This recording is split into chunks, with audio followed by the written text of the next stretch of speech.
So now we've made it through 2 rounds of stadiums, and it's time for another. It should be simple to learn from mistakes that were made and to move along quickly with building new facilities, but it's not quite that easy.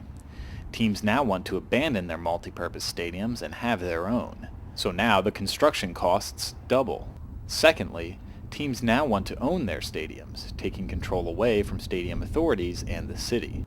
This creates a problem because the teams still want the city to foot most of or all of the bill, but want them to get little or none of the revenue. We should examine here that cities are so willing to attract and to keep sports teams, they are willing to put up hundreds of millions of dollars, and the only additional money they're getting back is from the 1-year honeymoon period. After that, tax revenues remain as constant as they were in the past.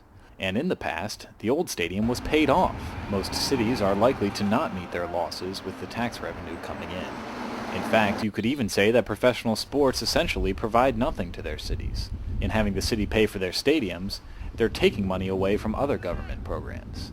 This could serve to disable a city from attracting other types of businesses that could either employ more people or have a greater revenue. Stadiums actually do not generate as much money as most people think. 2 important effects to consider are substitution and the multiplier effect. The substitution effect can occur in sports because people tend to have relatively inelastic entertainment budgets. This means that if a family decides to attend a sporting event, they will likely have to forego a trip to the movies or the amusement park or eating out at a restaurant. Sports teams are not necessarily generating revenue for the city in this case, they're simply shifting it around. The multiplier effect is certainly important as well. The idea is that it is important to keep dollars circulating in the economy of your own city. If this is accomplished, more dollars are spent continuously locally, generating more revenue for most businesses in the region. If someone goes to a local restaurant for a meal, the restaurant owner can take that money and buy something from a hardware store and so on. Professional sports teams tend to hinder the multiplier effect. A large amount of a team's money is paid out in player salaries. If players are smart, they'll save most of their salary because a typical athlete's career, depending on what sport, only lasts around 10 years. Because they are saving this money, it's not getting recirculated throughout the local economy.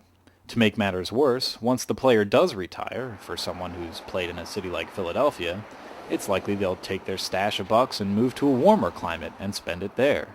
These facts can be obvious and glaring, however, they're often paid little attention. More and more today, social arguments are winner over economic arguments in building new stadiums. The social arguments, though unprovable, seem to win out.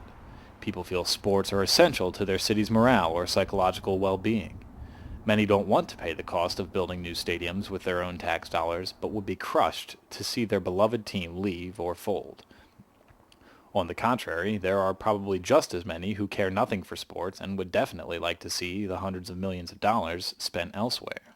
Interestingly enough, studies have shown that in cities with professional sports teams, only 0.5% of their economy is from sports, and they provide only 0.1% of tax revenue. It seems as though, economically speaking, ultimately cities are losing out. New stadiums generate no new revenue for cities that already have sports teams playing there. In fact, they probably only cause the city to lose money as it pays out bonds to cover construction costs. Many citizens and politicians don't seem to care, though. So long as their team has a shot at winning it all, they'll continue to support them through their hearts and through their pockets. This has been Economics of Sports.